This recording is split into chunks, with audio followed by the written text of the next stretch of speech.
ক্রমেই ডিগ্রি বাড়াচ্ছেন সূর্যদেব। গরমে নাজেহাল অবস্থা। গরম বাড়ার সঙ্গে সঙ্গে বেড়ে গিয়েছে লোডশেডিং।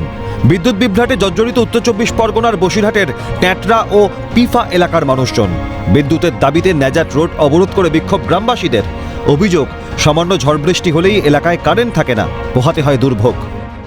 আমাদের বছরের পর বছর ইলেকট্রিকের সমস্যা আমরা ভুগছি, শুধু আজকের বলে না, বহু বছর ধরে একই সমস্যা। একটু পাতা নড়লে, একটু মেঘলা হলে কারেন্ট অফ, একদিন দেড় দিন দুদিন পর্যন্ত কারেন্ট অফ থাকে।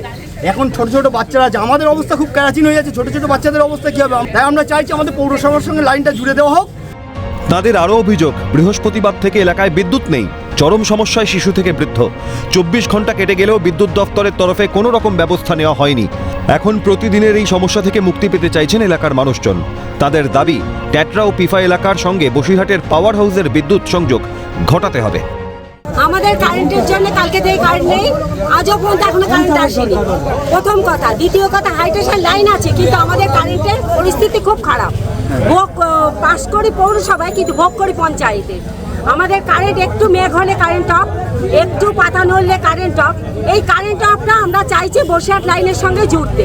বসিরহাটে যদি কারেন্ট থাকে আমাদের কারেন্ট দিতেই হবে। পরিস্থিতি সামাল দিতে এলাকায় পৌঁছলে পুলিশকে ঘিরেও চলে বিক্ষোভ। এই বিষয়ে স্থানীয় বিধায়ক বলেন, বসিরহাট ইলেকট্রিক অফিসের ডিভিশনাল ম্যানেজারের সঙ্গে তার কথা হয়েছে। বৈদ্যুতিক তারের ওপর গাছ ভেঙে পড়ায় বিদ্যুৎ সংযোগ বিচ্ছিন্ন হয়েছিল, সেই সমস্যা মিটে গিয়েছে। ডেফিনেটলি কাল থেকে কারেন্ট ছিল না, ওখানে একটা তাল গাছ নারকোল গাছ ছিঁড়ে পড়ার জন্য ইলেকট্রিক অফ ছিল। এখন মনে হয় চলে এসেছে। এই অবধি আমি ডিভিশনাল ম্যানেজারের কাছ থেকে জানতে পেরেছি। তবে সাময়িকভাবে সমস্যা মিটেছে ঠিকই, কিন্তু স্থানীয়রা চাইছেন স্থায়ী সমাধান। সেই ব্যাপারে কি কোনো উদ্যোগ নেওয়া হবে, সেটাই বড় প্রশ্ন। সামিম মোল্লার রিপোর্ট, ক্যালকাটা নিউজ।